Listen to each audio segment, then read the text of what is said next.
اچھا، سب سے پہلے جناب صدر آپ کی اجازت سے سب سے پہلی بات تو یہ ہے کہ مبشر اس حوالے سے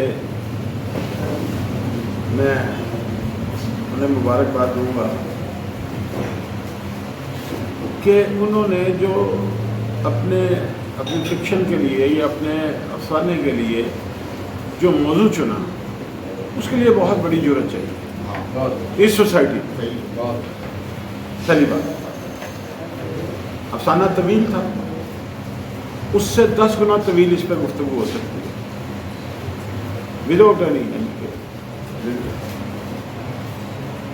گزارش یہ ہے کہ ارلی 80s کے جناب صدر ہم جن کامریڈ سے ملے جو ہمارے اساتذہ تھے، تو آج مجھے یہ انکشاف کرتے ہو آئی فیل نو ہیزیٹیشن سے کہ انہوں نے مذہب پڑھا ہی نہیں ہوا۔ بہت اچھا۔ سوال یہ ہے کہ مارکس کہتا ہے کہ جس سماج کا مزدور اور کسان یہ سمجھے گا کہ میرے ساتھ زیادتی اللہ تعالیٰ کی طرف سے ہو رہی ہے، وہاں پہ انقلاب کبھی نہیں آئے گا۔ کامریڈ کی ذمہ داری ہے اس نے یہ یقین دلانا ہے کہ آپ کے ساتھ زیادتی جاگیردار اور سرمایہ دار کرنا ہے۔ یہ پہلی بات۔ اب آ جائیں فکشن افسانے کی طرف۔ دیکھیں، میں نے آغاز میں کہا مضمون جب تھا بھائی کا تو اس وقت ڈیفینیٹلی ہم عمر کی سلسلے میں جہاں پہ اچھا پڑھنا چاہتے ہیں، اچھا سننا چاہتے ہیں۔ مسلمانوں میں بنیادی طور پہ 2 فرقے ہیں۔ یہاں تو مسالک کی بات ہوتی ہے نا، شیعہ سنی دیوبندی، فرقے 2، پوری زمین پہ 2 فرقے۔ ایک کو ہم جبریہ کہتے ہیں، دوسرے کو قدریہ۔ جو جبریہ مسلمان ہیں ان کا خیال یہ ہے کہ ہر کام اللہ کے حکم سے ہوتا ہے اور اللہ کے حکم کے بغیر پتہ نہیں چل سکتا۔ یہ جبریہ مسلمان۔ جو قدریہ مسلمان ہیں ان کا نقطہ نظر ہے کہ ایسا نہیں ہے، اللہ عادل ہے اور عدل اس وقت کیا جاتا جب اختیار دیا ہو۔ آپ نے اگر مجھے اختیار ہی نہیں دیا تو میں آنسریبل ہی نہیں۔ اکاؤنٹیبلٹی وداؤٹ رسپانسبلٹی تو ہو ہی نہیں سکتی نا۔ اگر آپ نے مجھے رسپانسبلٹی نہیں دی تو اکاؤنٹیبلٹی آپ کیسے کر سکتے ہیں؟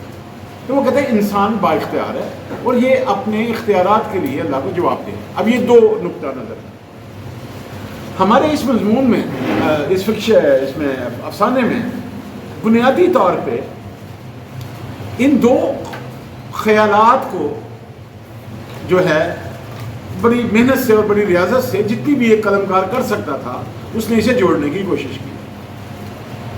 سب سے پہلی بات تو یہ ہے کہ کردار کو پینٹ بہت خوبصورت کیا۔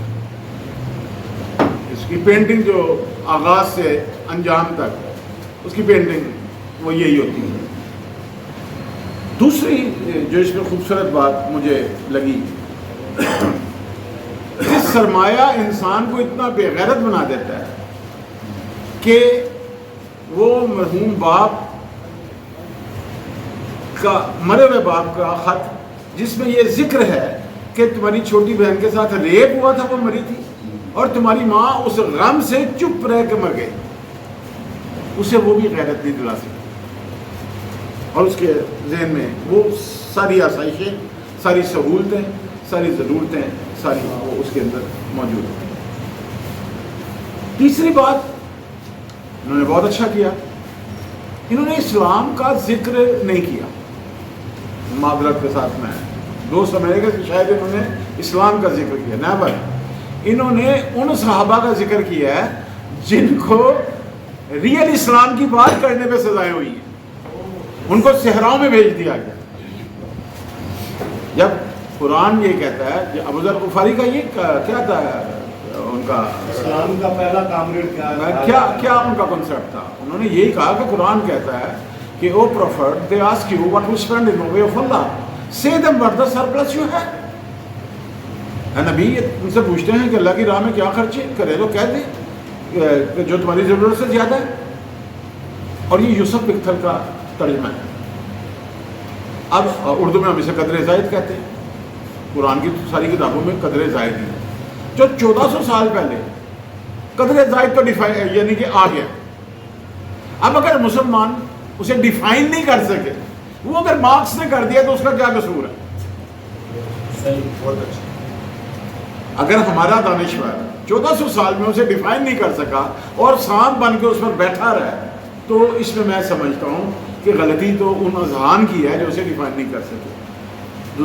اچھا، اس کے بعد انہوں نے بڑی جو زبان ان کی اور جملے، جیسے بھائی نے کہا کہ بعض جگہ پہ میں جذباتی ہو گیا تھا، تو ڈیفینیٹلی میں بھی جذباتی ہو گیا تھا. جب ہم ریئلزم اور فکشن کو ملا رہے ہوتے ہیں نا سر، تو ہم ایسا فیل کرتے ہیں. اب لفظ گٹر جو ہے نا، یہ ادبی لفظ نہیں ہے، ویری آنیسٹ، مگر وہ ہے ہی گٹر. بچہ جو ہے اس میں گر کے مر گیا ہے، تو وہ دنیا میں یہی لکھا جائے گا کہ وہ گٹر میں گر کے بچہ مر گیا.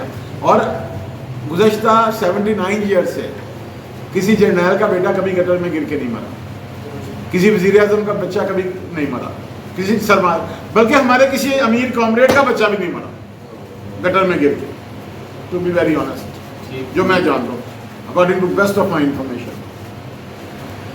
تو انہوں نے جو مذہب کو یا ان واقعات کو فکشن میں کنورٹ کیا ہے، تو بنیادی طور پہ وہ جناب صدر نے بھی کہا کہ ابو ذر غفاری کو پہلا کامریڈ کہا جاتا ہے، کہ وہ پہلا بندہ جس نے علم بغاوت بلند کیا کہ یہ سرپلس کیا ہے، یہ اتنی دولت کا ہے، یہ میرا مال پڑا ہوا ہے، لاؤ اپنا اپنا اور بانٹو سب کو. ایک لفظ ہے قرآن میں زکات. اب یہاں پہ ہم نے اس کا مطلب لے لیا کہ جی 2.5% دیں اور خلاصی کریں. اب تضادات دیکھیے جناب صدر کہ سورۃ توبہ میں اللہ کہتا ہے، قرآن کہتا ہے کہ یہ مال و دولت اور سونا چاندی جسے تم جمع کر کے رکھتے ہو، روز قیامت اسے پگھلا کر تمہاری پیشانیاں اور پشت دابی جائیں گی. اگر دولت جمع کرنے کی حکم نہیں آئی ہے تو 2.5% کہاں سے آ گیا؟ دولت تو جمع کرنے کا حکم ہی نہیں ہے نا. Never, not at all. بڑا سیدھا سا سوال ہے. زکات کا مطلب ہوتا ہے نشو و نما کرنا. عربی زبان کا لفظ زکات جو ہے اس کا مطلب ہوتا ہے نشو و نما کرنا. اسی طرح عربی زبان کا لفظ جو صبر ہے، ہم نے اس کا مطلب لیا ہوا ہے برداشت کرو. پتر مر گیا، کسی نے قتل کرتا، برداشت کرتا ہے، نصیب ہی ہے جس سے کہ ہمارے رائٹر نے بتایا. جبکہ لغات القرآن میں جو صبر ہے اس کا پہلا مطلب ہے جوہد مسلسل، دوسرا مطلب ہے ڈٹ جانا، تیسرا مطلب ہے استقامت، اور چوتھا مطلب ہے برداشت کرنا. ان اللہ مع الصابرین، اللہ مسلسل جد و جہد کرنے والوں کے ساتھ. وتواصوا بالحق وتواصوا بالصبر، جو حق بات کی تلقین کرتے ہیں اور اس پر ڈٹ جاتے ہیں. یہ تو ہمارے کامریڈوں کا منشور ہے، یہ تو ہمارا اپنا جو ہے. اب اس میں جو دولت اور اختیار کی بات ہوئی تو میں سمجھتا ہوں کہ یہ بالکل درست بات ہے. تو جناب علی کا بھی قول ہے کہ دولت اور اختیار ملنے پر لوگ بدلتے نہیں، بے نقاب ہوتے ہیں. تو دولت جو ہے وہ بے نقاب. ہمارے رائٹر نے اپنی تحریر میں، اپنے افسانے میں، اپنے فکشن میں، اپنی علامتوں میں مولوی کو اسی تلوار سے قتل کرنے کی کوشش کی ہے جس سے وہ لوگوں کو قتل کرتا ہے. بہت اچھی بات. اسی مذہبی تلوار سے قتل کرنے کی کوشش کی ہے جس سے وہ لوگوں کو قتل کرتا ہے. مگر انہوں نے، رائٹر نے ہمیں خود ہی بتا دیا کہ بسیار خوری کی وجہ سے اس کی کھال بڑی موٹی ہو گئی ہوئی ہے، یعنی کہ وہ بے غیرت ہو چکا ہوا ہے، جس کی وجہ سے اس پر نہ بہن کی عزت لٹنے کا کوئی ہے، نہ ماں کے مرنے کا کچھ ہے، نہ باپ کی وصیت اس کے نزدیک کوئی اہمیت ہے. ہاں ایک ہلکی سی چبن، وہ تو اچھا گانا سن لے تو ماضی یاد آ جاتا ہے، کوئی پرانا گانا سن لے تو وہ بھی کئی دن تک دماغ میں بجتا رہتا ہے. تو بس اتنا سا ہی اس پہ اثر انداز ہوا ہے. مگر جو سب سے خوبصورت بات ہے وہ یہ ہے کہ اس افسانے کو انہوں نے جرأت کے ساتھ لکھا ہے. جرأت کے ساتھ اپنے کردار کو مخاطب کیا. بنیادی طور پہ ہم یہ سمجھ رہے تھے کہ خط باپ پڑھ رہا ہے، وہ باپ کا خط نہیں ہے، وہ اس سوسائٹی کا مقدمہ ہے جسے پیش کیا جا رہا تھا. بنیادی طور پہ کچھ چیزیں ہمیں خود بھی تو طے کرنی چاہیے نا. یہ ہم سب کا مطالبہ نہیں تھا جو خط میں لکھا ہوا ہے. کیا جو پہلے حصے میں دکھایا گیا وہ سارا وہ نہیں ہے جو ہم روز دیکھتے ہیں؟ تو کیا جو مثالیں انہوں نے عرب ہسٹری سے دی، اسلامی ہسٹری سے دی، کیا وہ سب کچھ ہم پہلے سے نہیں جانتے؟ مگر جب ان کو ایک تواتر تسلسل کے ساتھ جوڑ کے ہمارے سامنے پیش کیا گیا تو وہ زیادہ خوبصورت ہو گیا. میں کہوں گا کہ اسے زیادہ بہتر کریں، بجائے اس کے کہ اسے مختصر کریں یا اس کی ایڈیٹنگ کریں، اسے طویل کریں، اسے ناول بنائیں. یہ ناول کا مٹیریل ہے سر، اور یہ ناول خوبصورت ترین ناول بنے گا، اور اس ناول کی وجہ سے آپ کو دنیا یاد رکھے گی. بہت شکریہ. بہت شکریہ جی. کوئی اور دوست؟ جناب صاحب ایک مسئلہ جی ڈاکٹر عطیہ صاحب باقری نے مضمون پڑھا، اس کے بعد یہ افسانہ پڑھا گیا. ان سے ہم کہہ سکتے ہیں کہ جیسے افغانستان میں طالبان کی حکومت آ گئی ہے اور وہاں بچیوں کی تعلیم پہ پابندی لگا دی گئی ہے، اگر ہمارے یہاں خاص طور پہ لاہور میں یا پنجاب میں ترقی پسند مصنفین یا لیفٹ کے کارکن یا پیپل پارٹی کے جالے اور صحافی جنہوں نے حق لکھا یہ نہ ہوتے تو کیا ہم بھی آج طالبان کو برداشت نہ کر رہے ہوتے؟ یہاں بھی طالبان کی حکومت نہیں آ سکتی. کچھ کہنا چاہیں گے؟ ہاں پہلے نمبر تے گل ہے میں پنجابی چ آ جانا، ویسے کوئی اتنے فرق نہیں ہے اردو پنجابی کا. دیکھو میں سمجھنا کہ یار مزہ آیا. دیکھو جی سارے ورگے بندے خامرے جنہیں کافی کچھ پڑھیا بھی ہوتا ہے وہ آ کے سنتا ہے تو مزہ آتا ہے. مطلب وہ کنٹینٹ ہے، انہوں نے کنٹینٹ پیش کیا ہے، تضادات پیش کیتے. میں سمجھنا کہ ترقی پسند اتنے جڑا مصنفین نے میں سمجھنا انہوں کا حق ادا کیا، انہوں نے یہ جڑا افسانہ اتنے پیش کر دیا. دوسرے نمبر پہ گل ہے کہ انہوں نے جڑا تضاد ہے وہ انہیں مذہب کے نام رکھا ہے، لیکن طبقاتی تضاد انہوں نے صاحب سرمایہ دار جگیردار باقی طبقاتی چیزاں نے جہاں اس مذہب کو جان کے یوٹیلائز کردیا نے اپنے اس طبقاتی اتصال کو چھپان لے. میں سمجھنا کہ وہ صرف کنٹینٹ رہ گیا پانا، اگر وہ بھی یہ پا سکن تو یہ بہت بہتر کیا جا سکتا.